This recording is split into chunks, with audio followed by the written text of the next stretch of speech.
الحق من ربك فلا تكن من الممترين.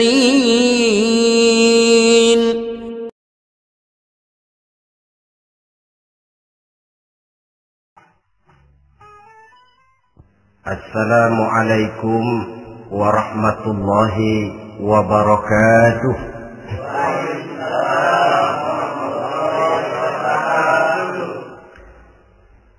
الحمد لله رب العالمين، والصلاة والسلام على أشرف الأنبياء والمرسلين سيدنا ومولانا محمد وعلى آله وأصحابه المجاهدين الطاهرين. أما بعد. Saudara hadirin kaum muslimin rahimakumullah. Dalam kehidupan sehari-hari, kita selalu berhadapan dengan dua hal yang berlawanan, dengan dua hal yang kontroversial kata orang sekarang, yang kita diharuskan memilih satu di antara kedua hal itu. Sejak kita bangun tidur sampai kita tidur lagi, selalu kita hadapi dua persoalan itu. Yang benar dan yang salah, yang hak dan yang batil, yang pantas dan yang tercela, yang ma'ruf dan yang munkar. Persis seperti sebaik lagu yang lagi ngepop dan banyak dinyanyikan anak sekarang, madu di tangan kananmu katanya, racun di tangan kirimu. Tapi saya pikir-pikir bagaimanapun, kalau cuma sekedar madu di tangan kanan, racun di tangan kiri, adresnya jelas. Yang repot kalau kita sudah tidak tahu lagi mana yang madu, mana yang racun. Lebih celaka lagi di zaman sekarang, banyak racun mereknya madu. Kita terpedaya, kita terpesona, kita terpukau oleh racun yang bermerek madu ini. Kita minum dia, yang akibatnya rawan di dalam kehidupan kita. Sangat banyak racun-racun yang terpancang di sepanjang perjalanan hidup kita ini. Dan dua di antara racun kehidupan itu akan kita bicarakan pada pertemuan kali ini, yakni arak dan judi, minuman keras dan judi.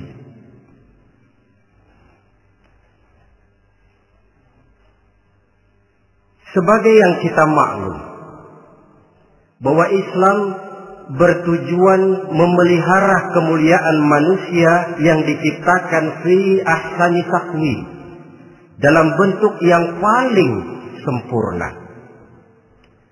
Arak atau minuman keras jelas merupakan hal yang merusak dari berbagai aspek kehidupan.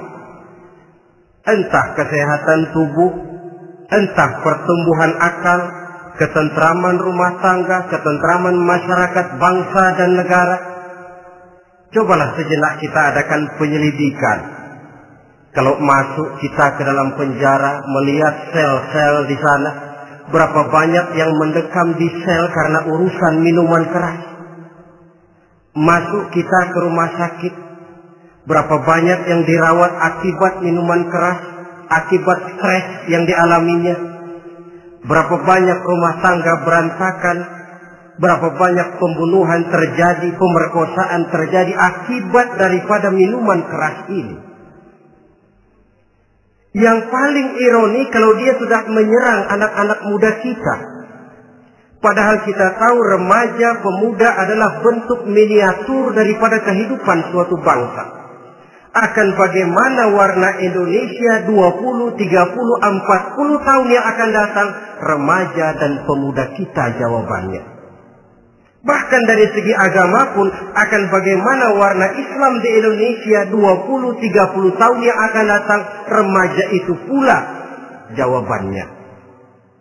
Karena itu Tidak terlalu berlebihan kalau saya berkata bahwa untuk menghancurkan Islam di Indonesia ini tidak perlu menghancurkan pondok pesantren, tidak perlu menutup masjid, melarang pengajian, menyegel musola, tidak perlu. Untuk menghancurkan Islam di Indonesia cukup dengan meracuni remaja, pemuda-pemudi Islam di Indonesia. Kalau mereka sudah diracuni, dijauhkan dari agamanya, masalahnya tinggal menunggu pergantian generasi. Maka yang jadi pilot proyek jelas remaja, pemuda, termasuk dengan menanamkan pengaruh minuman keras. Ditanamkan ke tengah remaja kita ini untuk jauh dari tuntunan agama. Hei pemuda-pemuda Islam, kalau kau mau jadi pemuda modern, jangan dekat-dekat ke masjid. Masjid khusus 60 tahun ke atas. Sepertinya di depan masjid itu ada papan pengumuman masjid khusus 60 tahun ke atas. Baca Quran kolot. Seiring dengan itu lalu modernisasi diartikan dengan westernisasi. Kau tidak akan bisa jadi pemuda modern sebelum semua yang datang dari barat kau telan mentah-mentah. Kau harus bisa bergaul seperti orang barat, berumah tangga macam orang barat, makan minum seperti orang barat. Kalau nyanyi lagu barat yang orang lain gak ngerti, kamu juga gak tahu.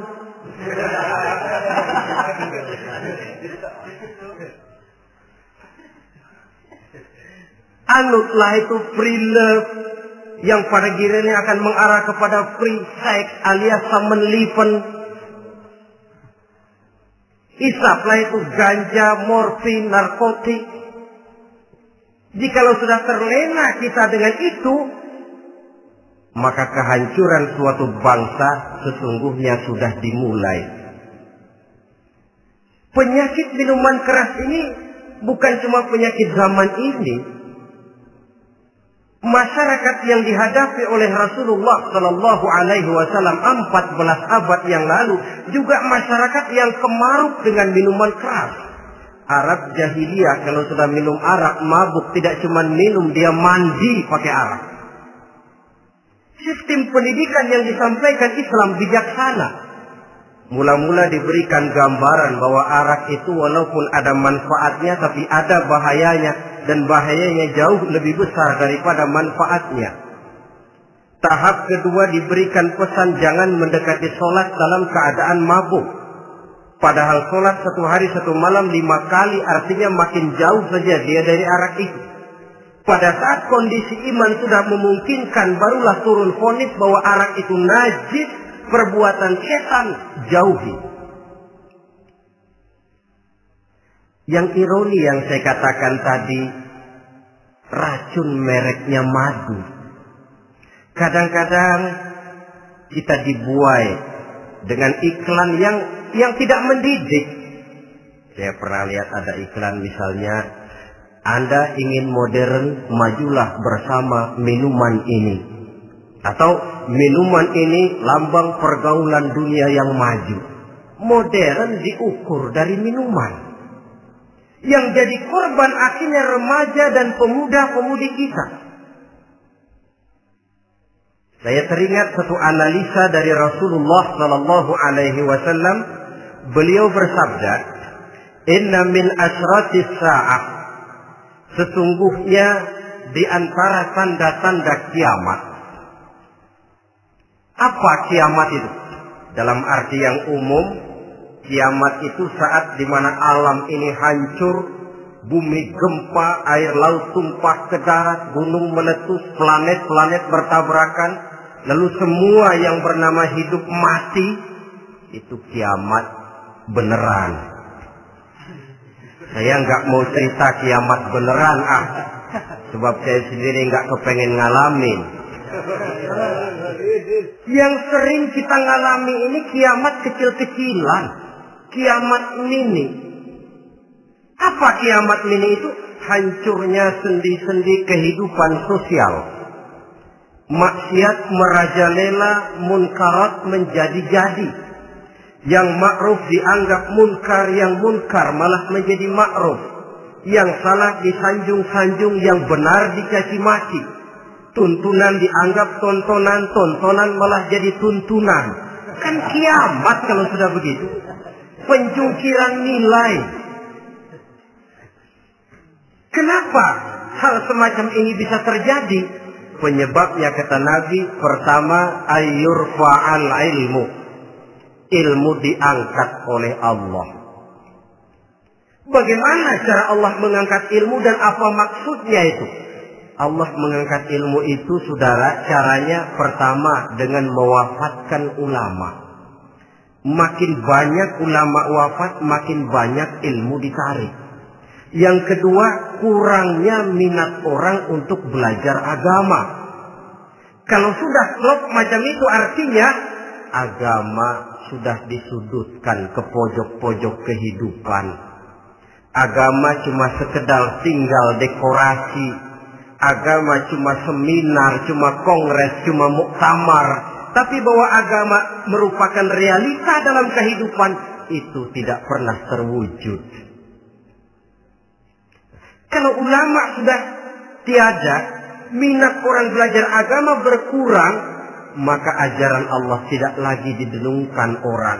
Dikala itu, wa yuzharul jahlu, akan muncullah kebodohan. Nampak kebodohan di mana-mana. Muncul permissive society, masyarakat yang merasa boleh hidup dengan kaidah serba boleh. Tidak ada halal, tidak ada haram. Tidak ada hak, tidak ada batil. Semuanya serba boleh. Kalau sudah begitu kondisi masyarakat, terjadilah apa yang dianalisa oleh Nabi. Dikala itu, wayabsu zina. Zina dikerjakan berterang-terangan. Orang sudah tidak punya malu. Hidupnya sudah pakai prinsip punya kuping kebo. Punya muka tembok. Punya kulit badak. Kalau juga dikasih tahu, malu dong kau tinggal serumah belum nikah. Malu sama siapa? Masyarakat. Allah, masyarakat cuek aja.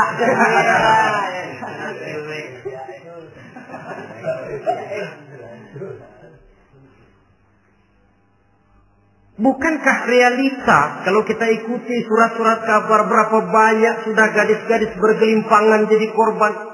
Berapa banyak bayi-bayi yang lahir ke alam ini tanpa harus tahu kemana dia mesti manggil bapak. Yang akhirnya mengalami keterakisan, dimasukkan ke dalam kantong plastik, dibuang ke tempat sampah. Kalau itu sudah terwujud, muncul efek negatif yang kedua. Wa yushrabal khamr. Arak, minuman keras jadi kebanggaan. Anak muda belum nyohor kalau belum bisa mabuk.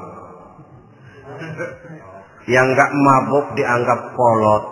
Kampungan loh.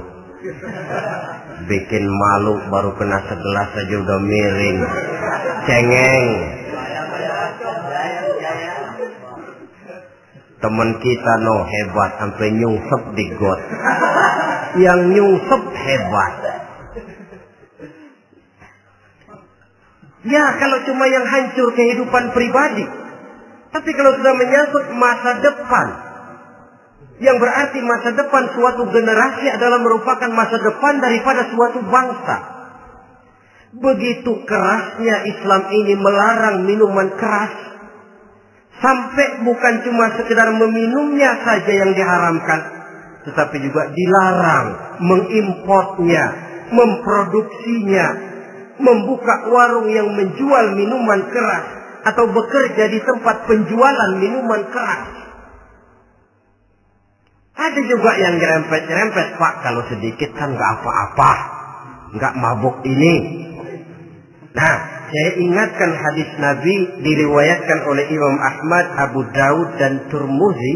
Nabi bersabda, "Ma askara katsiruhu faqaliluhu haramun." Apa yang banyaknya menyebabkan mabuk, sedikitnya pun tetap haram hukumnya. Memang barangkali mungkin ada manfaatnya. tetapi bahayanya jelas lebih besar ketimbang manfaat yang bisa timbul daripada jenis minuman keras itu sendiri. Dalam hadis lain Nabi pesankan, "Man kana yu'minu billahi wal yawmil akhir fala yaq'udu ala ma'idatin taduru 'alaiha al-khamru." Siapa yang beriman kepada Allah dan beriman kepada hari akhirat, jangan dia duduk di dalam satu pertemuan yang di dalam pertemuan itu diedarkan minuman keras. Masuk ke dalam lingkungan macam itu saja tidak diperkenankan. Kenapa? Asyariku fi syarri syarrun. Bersekutu dengan kejahatan, jahat juga hukumnya. Semalam kamu mabuk ya? Enggak, temen. Saya cuma ngebeliin aja kok. Apalagi ngebeliin.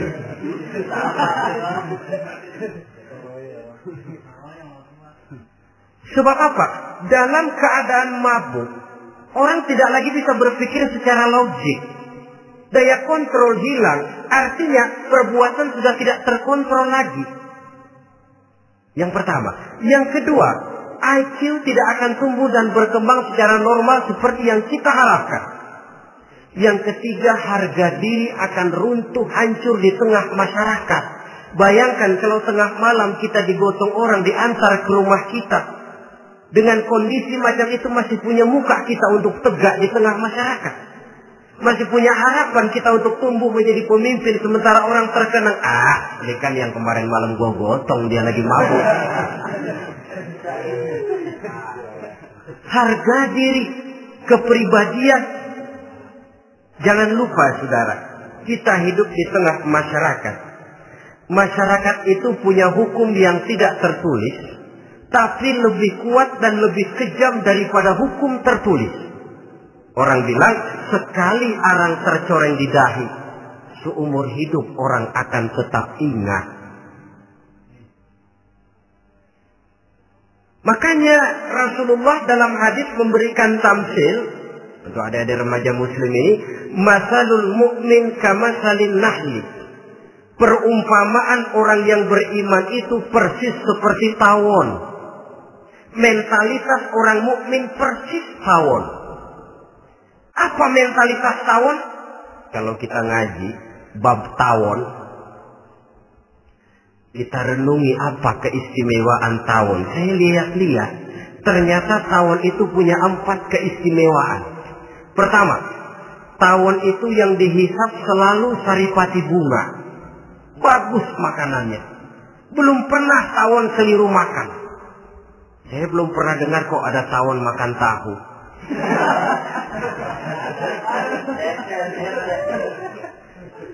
Yang dimakan selalu saripati bunga. Artinya apa? Orang mukmin perutnya itu perut selektif. Yang dimakan yang baik-baik, yang diminum yang baik-baik.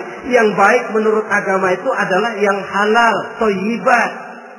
Perutnya selektif, bukan perut asbab. Kalau asbab puntung apa saja masuk ke dalamnya. Tapi mukmin perutnya ini selektif. Daging kambing masuk, tahu masuk, kangkung masuk, kodok minggir. Air kelapa minum, kopi minum. Tapi kalau sudah berbau minuman keras, minggir. Sebab apa? Makanan dan minuman yang kita masukkan ke dalam perut besar ini akan digiling dalam perut besar, akan melahirkan energi, menggerakkan sel-sel pembuluh saraf. Kalau makanan dan minuman itu terdiri dari yang haram, energi yang ditimbulkan olehnya energi yang haram, mempengaruhi sel-sel pembuluh saraf. Orang akan cenderung berpikir yang haram kalau terlalu sering memakan makanan haram. Kalau sudah berpikir kepada yang haram, perbuatan pun akan mengarah kepada yang haram juga. Contoh kecil aja dah, ada nggak maling mikirin majelis taklim? Karena yang dimakan lebih banyak yang haram, yang dipikir paling-paling nanti malam rumah siapa lagi nih ya. Sudah mengarah ke sana.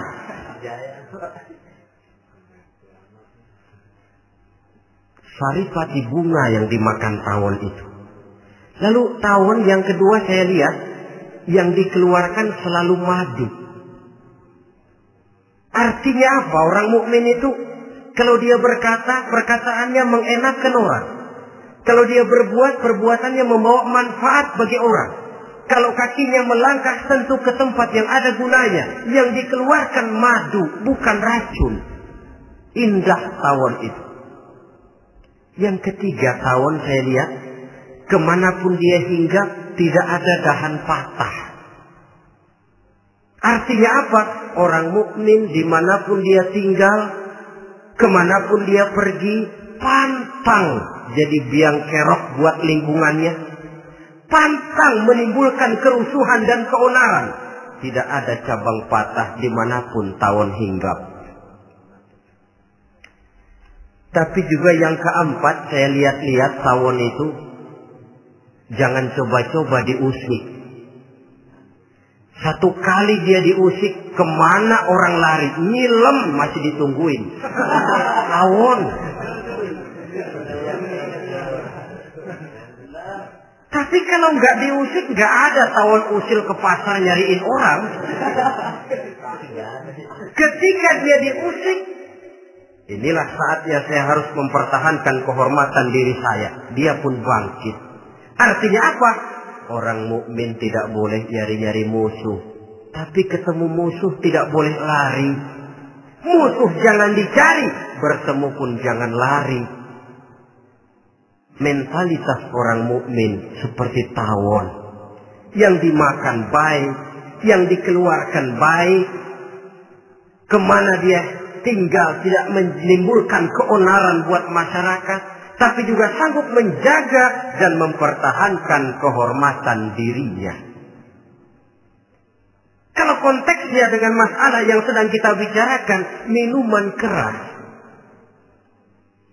Saya katakan tadi, kita kadang-kadang salah pilih, tertipu oleh racun yang bermerek madu.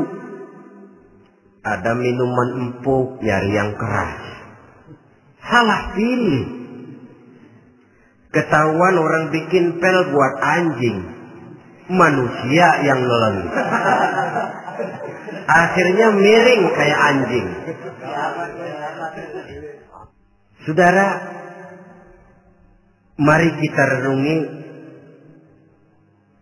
An-Nisa ayat 140. Allah Subhanahu wa ta'ala mengingatkan, "Qad nazzala 'alaikum fil kitab an idza sami'tum ayati Allahi yukfaru biha wa yustahza'u biha fala taq'udu ma'ahum hatta yaqudu fi haditsin ghairi innakum idzam mithluhum."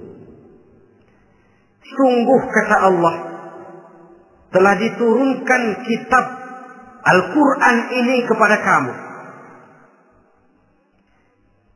yang apabila kamu dengar ayat-ayat Allah itu diingkari orang, diejek-ejek orang, fala taqudu ma'ahum, jangan kamu duduk bersama orang-orang semacam itu. Bagaimana mengejek ayat-ayat Allah? Misalnya, tahu kalau minuman keras itu diharamkan, tapi masih minum juga, itu kan mengejek ayat namanya. Duduk di majelis semacam itu dilarang oleh Quran. Kenapa? Innakum idzam mithluhum. Kalau kamu juga duduk di majelis semacam itu, kau dan mereka sama saja, kata Quran. Sama saja. Tahu kalau minuman yang memabukkan itu diharamkan agama, tapi minumnya juga mengejek ayat Allah. Duduk di tengah kelompok mereka berarti ikut mengejek ayat Allah. Dekat saja pun jangan, entahlah lagi sampai meminumnya. Maaf, bukankah Allah menurunkan Al-Quran kepada manusia, kata Imam Al-Ghazali, persis, maaflah, seperti gubernur bikin surat kepada Pak Lurah.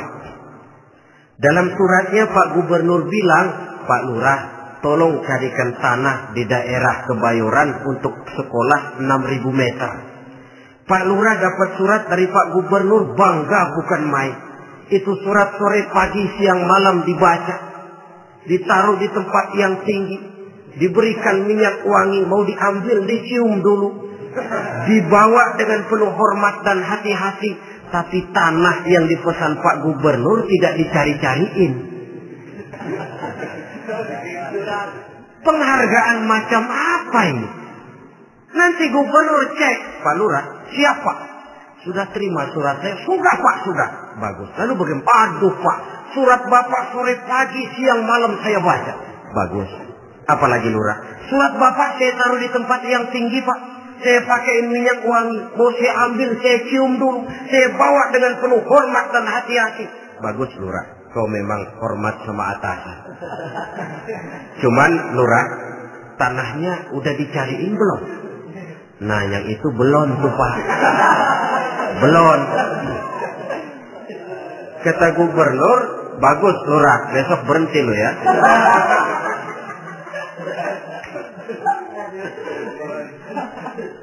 Membacanya memang penting, al-muta'abbad bitilawatihi, beribadah dari sebab membacanya. Tapi setelah kita baca, kita tahu isinya, what next?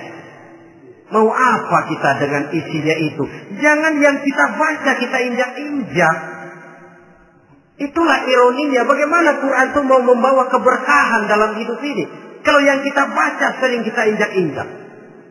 Dalam kehidupan kita baca ayat wa ahallallahu al-bai'a wa harrama riba. Allah halalkan jual beli, Allah haramkan riba, tapi renten ditelan terus.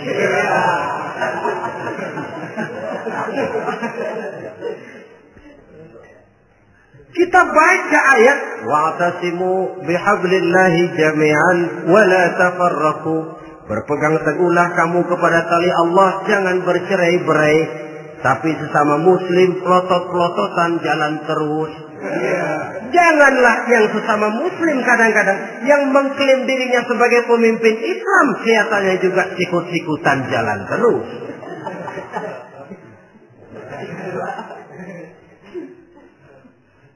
Sehingga tidak heran kalau orang bilang di bawah ngamalin ayat kursi sudah sampai di atas ayat hilang, tinggal kursi saja yang diamalin. Ironi dan menyedihkan. Perjalanan panjang memang saatnya kita menunggal dengan Al-Quran ini. Tetapi prosesnya memang harus kita mulai dari sekarang. Perkara kapan proses ini selesai, itu bukan masalah kita. Tapi bahwa kita sudah memulai suatu proses, itulah yang diharapkan. Hadirin yang saya hormati, oleh karena kerasnya peringatan Islam terhadap minuman keras, pernah satu hari seorang lapor kepada Khalifah Umar bin Abdul Aziz bahwa ada sekelompok orang berkumpul meminum minuman keras. Kata Khalifah Umar bin Abdul Aziz, zera mereka, hukum, cepat. Ya Khalifah, kenapa? Di tengah mereka ada juga orang yang Ramadan biasa puasa. Begitu, iya, yang biasa puasa duluan hukum. Kenapa? Mengerti memang lebih besar resikonya daripada tidak mengerti. Kalau yang tidak mengerti dilatar belakangi oleh kebodohan, barangkali masih bisa ditolerir, masih bisa dimaklumi. Ini toh sudah tahu mau puasa, kenapa berkumpul di majelis yang ada minuman keras? Tapi memang kelompok ini kan memang selalu ada. Kita lihat dalam masyarakat itu kan ada 4 kelas. Pertama, ada orang yang tahu perintah dan tahu larangan. Ini the first class, kelompok terbaik. Perintah tahu dia kerjakan, larangan tahu dia jauhi. Ini orang terbaik. Yang kedua, ada orang tahu perintah tapi tidak tahu larangan. Perintah tahu, larangan tidak tahu. Sholat mau, puasa mau, zakat fitrah bayar, nyolong mau, mabuk ayo. Perintah tahu tapi larangan tidak tahu, akhirnya semua dikerjain. Barangkali yang rada bingung malaikat bagaimana nyatatnya ini. Kotor absen. Gelas yang ada di hadapan saya ini, kalau semua diisi air putih macam ini, kan jelas bisa diminum orang. Kalau semua diisi bensin, jelas bisa diminum motor. Tapi kalau separuh diisi air putih, separuh diisi bensin, kacau. Kalau gelas yang ada di hadapan saya ini sepenuhnya diisi air putih, jelas bisa diminum orang. Kalau sepenuhnya diisi bensin, juga jelas bisa diminum motor. Yang repot kalau separuh diisi air putih, separuh diisi bensin. Kacau statusnya. Orang minum mabok, motor minum pun mogok. Dijual juga tidak laku barang campuran. Inilah makna pernyataan Allah, wala talbisul haqqa bil batil. Jangan kamu campur adukan antara yang hak dan yang batil. Perintah dikerjakan, larangan pun dikerjakan juga. Kelompok ketiga, ada pula manusia yang tahu larangan tapi tidak tahu perintah. Larangan tahu tapi perintah tidak tahu. Jahat sama tetangga tidak, mencuri tidak, mabuk tidak, zina tidak, sholat tidak, puasa tidak, polos. Semua serba tidak. Dan yang terakhir kelompok keempat, perintah tidak tahu, larangan pun tidak tahu. Ini masuk kelompok makhluk gratis. Misalnya kambing, ayam, kerbau, itu kan makhluk-makhluk yang memang perintah tidak tahu, pun larangan juga tidak tahu. Nah, dalam hubungannya dengan ini, saya mengajak, marilah kita berusaha sekuat mungkin menjauhkan diri dari minuman keras yang jelas bahayanya dengan hidup tidak jauh dari bimbingan agama. Hadirin kaum muslimin rahimakumullah. Kawan seiring dan sejalan dari minuman keras, judi namanya. Saudara kembar barangkali. Yang satu sering menimbulkan yang lain, tetapi bukan tak jarang keduanya berjalan berdampingan. Posisi judi dan arak ini dalam Quran sama bahayanya. Apa sebab? Mentalitas judi adalah mentalitas sirkel, lingkaran setan. Artinya, yang menang biasanya ketagihan, yang kalah biasanya penasaran. Ini yang menyebabkan orang tidak mau berhenti. Kalau dia menang, dia ingin mencoba untuk menang dalam jumlah yang jauh lebih besar lagi. Kalau dia kalah, dia penasaran, kenapa hari ini kalah? Barangkali sial, besok malam saya tebus. Mental semacam ini memang sulit untuk berhenti. Kenapa judi diharamkan dalam Islam? Pertama, seorang muslim di dalam berusaha mencari harta, dia harus mengikuti sunnatullah. Kata kita orang muslim, hukum alam kata orang sekarang, natural of law bahasa kerennya. Berusaha menurut hukum kausal, memasuki rumah dari pintunya, menunggu suatu akibat dari sebab yang kita lakukan. Bahwa kalau begini mesti begitu. Karena kita memang terikat oleh permainan yang disebut hukum alam ini. Hidup bukan undian, jangan mengharap untung besar tanpa mau peras keringat. Satu pagi Khalifah Umar bin Khattab radhiyallahu an masuk ke masjid. Beliau lihat ada orang sedang berdoa khusyuk betul. Ditunggunya 2 menit, 3 menit, sampai 10 menit lebih belum juga selesai. Agak lama orang itu berdoa. Selesai berdoa, dihampiri orang itu oleh Sayyidina Umar. Beliau tanya, saudara, Lagi apa? Tadi itu. Berdoa ya khalifah. Minta kepada Allah. Tentu minta kepada Allah. Minta apa kan? Minta rezeki. Sudah lama? Dari tadi habis sembahyang subuh. Dapat? Belum. Ya memang kata Sayyidina Umar, inna sama la tumtiru zahaban wa la fiddatan. Langit itu tidak mungkin akan menghujankan emas, tidak mungkin pula menghujankan perak. Jadi orang dilarang duduk bermalas-malas menunggu keajaiban yang datang dari langit. Karena memang hidup ini bukan undian. Jadi jangan mengharap untung besar tanpa mau peras keringat. Di dalam berusaha kita terikat oleh sunnatullah. Kalau begini sebab penyebabnya, akan begini akibat yang ditimbulkannya. Yang kedua, Islam menjadikan harta manusia itu sebagai benda berharga yang dilindungi. Mengambilnya dengan judi termasuk memakan harta orang lain dengan cara yang batil. Yang ketiga, judi itu sendiri dapat menimbulkan permusuhan dan pertentangan antara para pemain itu sendiri. Meskipun kelihatannya kompak duduk dalam satu meja yang saling berhadap-hadapan, yang kalah kelihatannya pasrah, tetapi kan itu cuma kulit permukaan. Batinnya bagaimanapun juga yang kalah itu tetap mendendam. Sedangkan yang kalah di samping mendendam juga mengomel, mencaci mungkin. Ya lawan bermainnya, ya mungkin juga dirinya sendiri. Dan yang keempat, judi itu merusak aktivitas hidup. Membuat orang membuang waktu dengan tidak terasa.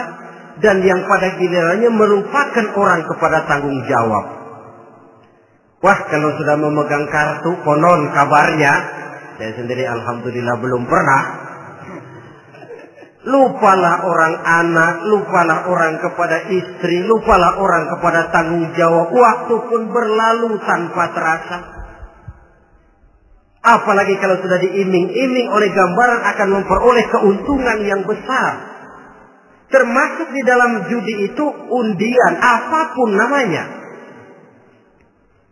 Yang usaha ke arah ini seharusnya tidak dipermudah, walaupun dengan embel-embel dana kemanusiaan, sumbangan sosial. Saya tidak begitu yakin, saudara, bahwa bangsa Indonesia ini sudah begitu menipis rasa kemanusiaannya, sehingga untuk berlaku sosial mesti diimbangi dengan hadiah sekian juta rupiah. Saya tidak percaya bahwa umat Islam di Indonesia sudah begitu tipis rasa kasih sayangnya kepada sesama, sehingga sulit mengeluarkan bantuan kalau tidak diimbangi dengan hadiah yang sekian puluh juta rupiah. Yang saya khawatir apa? Pada gilirannya di negeri ini akan makin banyak penghayal-penghayal kelas berat, tukang-tukang lamun kelas tinggi, yang hidup cuma ngumpulin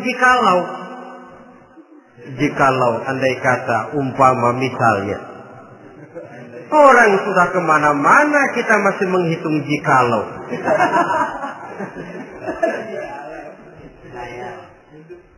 Orang boleh saja mengharap burung terbang tinggi, tapi punai di tangan jangan dulu dilepas. Artinya idealisme silahkan terbang setinggi langit, tapi kaki harus tetap berpijak di alam realita. Bahwa memang lebih baik makan singkong dalam kenyataan daripada makan roti tapi ngimpi.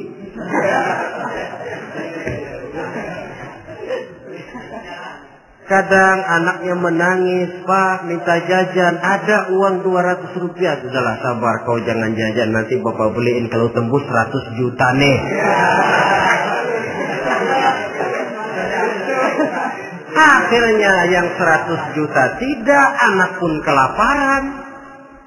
Bukankah akan jadi masalah bagi semuanya? Belum lagi rasa sayang kepada harta yang sudah dia miliki. entah itu tanah, rumah, kendaraan. Kalau sudah kadungkala di meja judi, hilang rasa sayang kepada benda itu. Ada rumah-rumahnya dilelang, ada kendaraan-kendaraan jadi taruhan. Ada jam tangan pun copot tanpa terasa. Maka berapa banyak rumah tangga berantakan, istri minta cerai, orang jadi nekat merampok, orang jadi nekat mencuri, korupsi kalau dia pejabat. Akibat apa ini? Pengaruh yang namanya judi. Saudara kaum muslimin, ma'asyiral muslimin rahimakumullah. Itu sebabnya di dalam surah Al-Maidah ayat 90 Allah menekankan, innamal khamru wal maisir wal ansab wal azlam rijsun min amali syaitan fajtanibuhu la'allakum tuflihun. Sesungguhnya arak, judi, berhala, mengundi nasib itu rijsun. Ya Allah, jarang benar Quran menggunakan kalimat rijsun. Rijsun ini sudah merupakan puncak kekotoran. Bapak moyangnya najis, itu rijsun. Rijsun, kotor. Sudah kotor ditambah pula min amali syaitan, pekerjaan setan. Wajtanibuhu, jauhi. Jangan sampai main, dekat saja tidak boleh, jauhi. La'allakum tuflihun, jikalau kamu mau menjadi orang-orang yang beruntung. Sejarah tidak pernah mencatat ada orang jadi miliuner karena judi. Sejak David Rockefeller sampai Aristotle Onassis, orang-orang kaya top di dunia, mereka kaya bukan karena judi, tapi karena kemauan peras keringat banting tulang, mau memulai sesuatu dari kenyataan yang real di depan mata. Sebab apa? Hidup ini memang perjuangan. Janganlah kita ingin hidup dengan satu prestasi, ingin tetap hidup seperti apa adanya sekarang ini saja, toh kita harus berjuang. Apalagi ingin hidup lebih baik, lebih terhormat, lebih mudah. Hidup perjuangan. Perjuangan berarti pengorbanan. Berani hidup artinya berani berjuang. Berani berjuang maksudnya rela berkorban. Takut berkorban, jangan berjuang. Tidak mau berjuang, berhenti hidup. Itu logika. Dan bagaimanapun saya yakin lebih baik berkorban daripada menjadi korban. Kalau sekarang kita berkorban, peras keringat, banting tulang, berusaha secara sunnatullah untuk menghidupi anak, istri, keluarga, pada satu saat kita tidak akan menjadi korban kebrutalan anak-anak kita sendiri. Kalau mereka dibesarkan dan tumbuh berkembang oleh hasil yang diperoleh dari meja judi. Ayat 91 Al-Maidah ini lebih memperkuat lagi. Kalau itu arak, judi, berhala, mengundi nasib adalah perbuatan setan, sebenarnya setan mau apa sih? Ayat 91 menegaskan, innama yuridu syaitanu ayyuqi'a bainakumul adawata wal baghdha'a fil khamri wal maisir. Yang dimaui setan itu tidak lain supaya dengan arak dan dengan judi timbul rasa permusuhan, sikap memusuhi, saling marah di antara kamu. Coba, biasanya dalam meja judi sudah loyo, waktu juga sudah berlarut-larut. Yang menang mau berhenti, apa yang kata yang kalah? Berhenti dah, gua wacok loh. Enak bener, gua lagi kalah, lu berhenti. Coba, kira-kira kapan akan selesai permainan? akan timbul permusuhan, akan timbul rasa dendam kesumat yang ditanamkan oleh setan.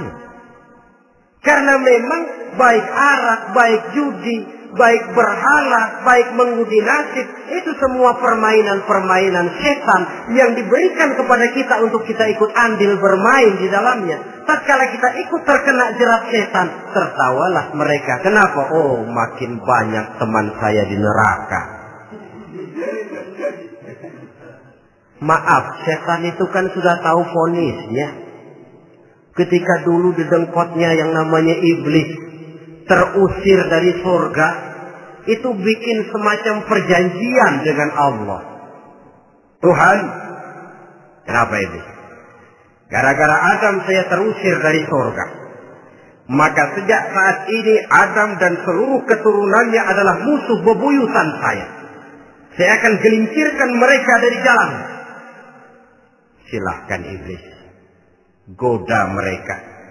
Tapi kau tidak akan mungkin bisa menggoda mereka kalau hamba-hambaku itu menjadi hamba yang ikhlas. Hanya hambaku yang ikhlas yang tidak mungkin kamu goda. Yang lain barangkali bisa. Sejak saat itulah iblis memproklamirkan permusuhan. Dan dia sudah tahu betul vonisnya neraka. Tugas dia sekarang bagaimana mengumpulkan teman sebanyak-banyaknya ke dalam neraka. Hamba Allah saja yang tidak tergelincir kepada minuman keras dan judi. Hamba Allah yang ikhlas itu bagaimana? Yang ikhlas menjadi hamba Allah. Dalam arti kata dan perbuatannya memang mencerminkan bahwa dia hamba Allah. Maaf, di zaman sekarang ini kan banyak orang cuma berkata, saya hamba Allah, mulutnya. Tapi perbuatannya membuktikan dia hamba setan, hamba dunia, hamba harta, budak jabatan, budak nafsu. Tidak sesuai antara ucapan dan perbuatan. Sebab itu kata-kata hamba Allah kalau keluar dari mulut manusia itu murah. Soalnya ngaku siapapun bisa. Tapi diakui atau tidak, ini yang kita belum tahu. Ada juga orang berdalih, saya kan masang kalau dapat nanti mau nyumbang masjid. Barangkali aja kalau nyumbang masjid disoriin dikit sama Tuhan.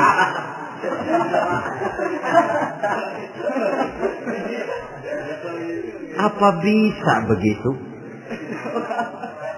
Saudara, kita tidak mungkin mencuci kain dengan air najis. Innallaha thayyibun, kata Nabi, la yaqbalu illa thayyiba. Allah itu baik dan hanya menerima yang baik. Bahwa dalam Islam tujuan yang baik harus dicapai dengan prosedur yang baik. Bahwa niat menyumbang masjid bagus, tapi hasil daripada judi atau undian tidak akan menyampaikan kita kepada tujuan itu. Tidak boleh mencuri kain walaupun niatnya untuk sholat. Kalau nyolong kain niatnya buat sembahyang, dimaafin kali. Walaupun sholatnya sah, mencuri kainnya tetap saja dosa. Islam tidak menghalalkan segala cara untuk mencapai suatu tujuan. Bahwa tujuan yang baik harus dicapai dengan cara yang baik juga. Dan penyakit judi ini juga bukan penyakit baru. Sejak dulu masa jahiliyah judi mereka, saya kira kalau Las Vegas, kota judi Amerika saja barangkali masih kalah dengan cara judi jahiliyah dulu. Mereka kalau sudah judi itu uang. Habis uang ada punya tanah pasar taruhan. Habis tanah ada rumahnya dipasang. Apalagi yang ada? Ternak unta dipertaruhkan. Harta habis, rumah ludes, kebun binasa, ada istri juga dipasangin. Judi.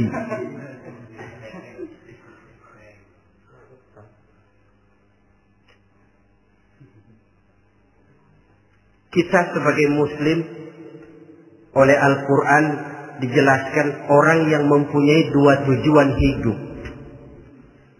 Pertama tujuan jangka pendek, yang kedua tujuan jangka panjang. Tujuan jangka pendek dunia dan seluruh isinya. Tujuan jangka panjang adalah akhirat dan ridho Allah. Ini yang terpantul dalam doa setiap kita. Rabbana atina fid dunya hasanah wa fil akhirati hasanah.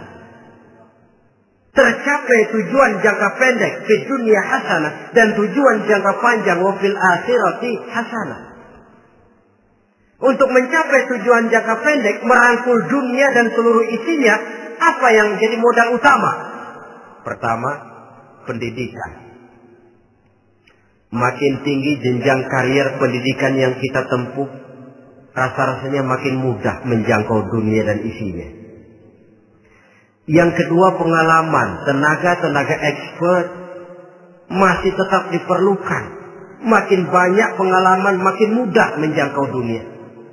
Yang ketiga, dan ini ada tapi tidak bisa dijadikan pegangan, faktor nasib. Faktor kebetulan ada, tapi tidak bisa dijadikan pegangan mutlak. Pendidikan, pengalaman, ingin menjangkau fid dunya hasanah. Ini modal utama. Lalu untuk mencapai fil akhirati hasanah, prestasi ibadah. Bagaimanapun tinggi pangkat dan jabatan kita, bagaimanapun banyak gelar kita sandang, tanpa prestasi ibadah, nol besar kita dalam pandangan Allah. Itu sebabnya kita sholat. Jadi tidak beralasan kalau orang ditanya, kenapa sih kamu gak sholat? Tetangga saya sholat melarat terus. Memang sholat itu bukan untuk mencari uang kok. Kalau ada orang yang rajin sholat, rezekinya kelihatan lancar, itu cuma sekedar persekot. Uang muka, cashnya tetap di akhirat nanti. Efeknya apa? Karena kita punya tujuan jangka panjang, mengharap ridho Allah di akhirat. Cara kita mencapai tujuan jangka pendek dibatasi oleh pertanyaan, Allah ridho apa enggak? Kita cari uang, tapi pertanyaan pokok, Allah ridho enggak cara ini? Kita mengejar kedudukan, tapi Allah ridho enggak dengan cara ini? Ini yang menyebabkan kita lantas tidak lalu menghalalkan segala cara. Yang penting tujuan tercapai cara apapun halal. PKI. Kan cuma PKI yang berprinsip asal tujuan tercapai cara apapun halal. Dan kita sudah sepakat PKI dan seluruh ajarannya tidak berhak hidup di bumi Pancasila ini. Cuma jangan sekedar PKI-nya dikutuk tapi ajarannya dipakai.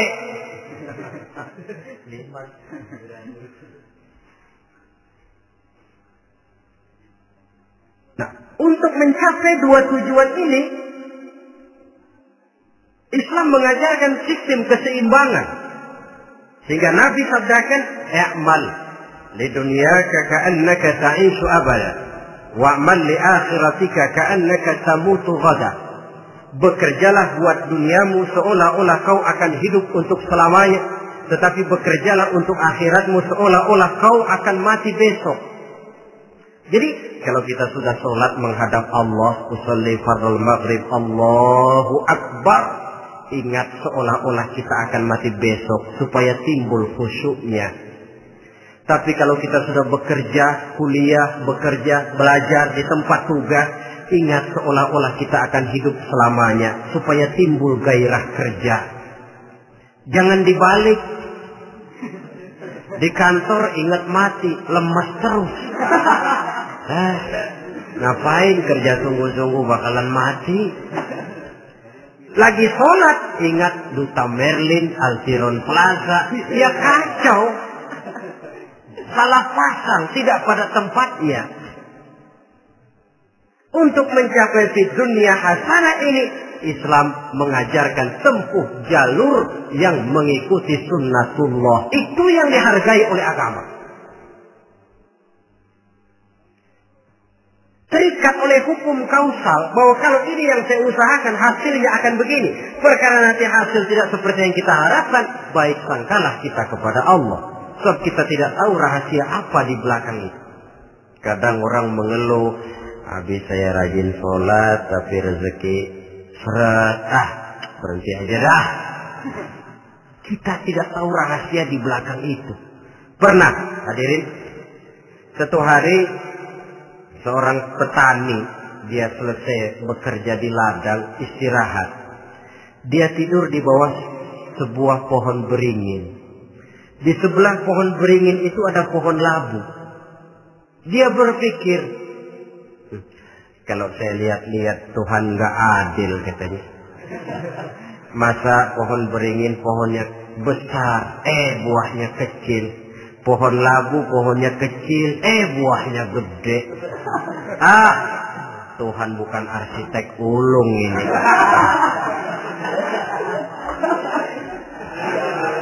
Mestinya supaya enak dilihat, beringin yang pohonnya besar buahnya sebesar buah labu. Pohon labu yang pohonnya kecil buahnya kecil saja sebesar buah beringin. Tidak adil Tuhan. Baru dia selesai berpikir Tuhan tidak adil, jatuh sebutir buah beringin tepat menimpa hidungnya. Dia terkejut. Astagfirullahaladzim. Kalau begitu saya sadar katanya, Tuhan benar-benar adil. Coba kalau buah beringin segede buah labu, waduh kayak apa muka saya ini.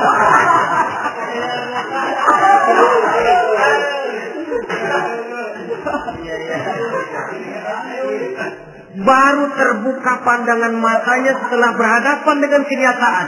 Baru keluar respek. Allah benar-benar adil.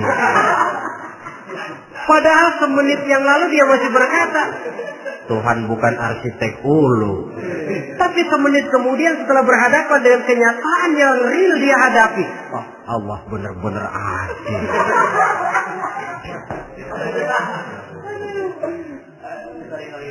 Itulah kehidupan ini.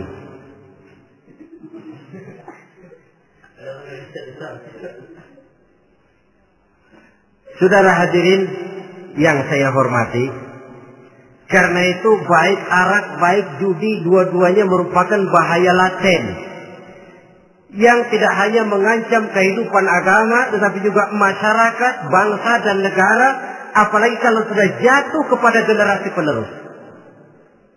Dan yang bagaimanapun juga saya berpikir sebenarnya remaja, pemuda-pemudi kita cuma korban dari suatu sistem.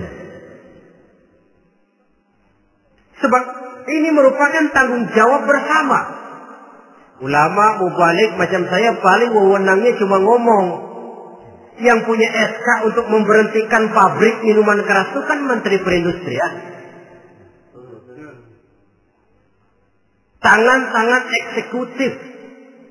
Sehingga kalau Nabi katakan, Man ra'a minkum munkaran falyughayyir biyadihi wa illam yastati' fa bilisanih wa illam yastati' fa biqalbihi. Apabila salah seorang kamu melihat suatu kemunkaran, termasuk minuman keras dan judi di dalamnya, rubah itu. Dengan cara apa? Kalau kau mampu dengan tangan, artinya power, kekuatan. Kalau dengan tangan tidak mampu, ini orang kalau gue pukul gue yang melintir. Umpamanya, fabilisani, dengan lidah ngomong. Mas, saya senang sampean tinggal di sini, kampung kami tambah warga, tapi tolonglah jangan bawa pengaruh yang tidak baik. Kalau ternyata bicara pun tidak berani, fabiqalbi, cukup dalam hati, sekurang-kurangnya tidak ikut membenci kemungkaran dalam hati, itulah kadar iman yang paling lemah. Ini secara umum. Tapi kalau hadis ini kita mau adakan semacam, katakan description of job, bahasa kerennya, kita adakan pembagian tugas. Siapa yang harus merombak kemungkaran dengan power? Penguasa, pemerintah, sebab dia punya aparat. Siapa yang merombak kemungkaran dengan lidah? Ulama, kiai, mubalik, ngomong. Siapa yang hanya merubah kemungkaran dalam hati? Kita umumnya rakyat lemah ini. Yang mau ngomong nggak berani tapi hati pegel. Nah, kalau sudah ada pembagian tugas semacam itu, insya Allah masing-masing akan berjalan pada relnya, dan pada akhirnya selamatlah kita, bangsa Indonesia, umat Islam pada khususnya, dari bahaya, baik bahaya minuman keras maupun bahaya judi. Menyelamatkan bangsa dan yang lebih lagi menyelamatkan masa depan kita.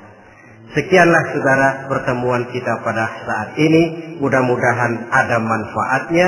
Terima kasih atas segala perhatian. Mohon maaf atas segala kekurangan. Usikum wa nafsi bitaqwallah. Wassalamualaikum warahmatullahi wabarakatuh.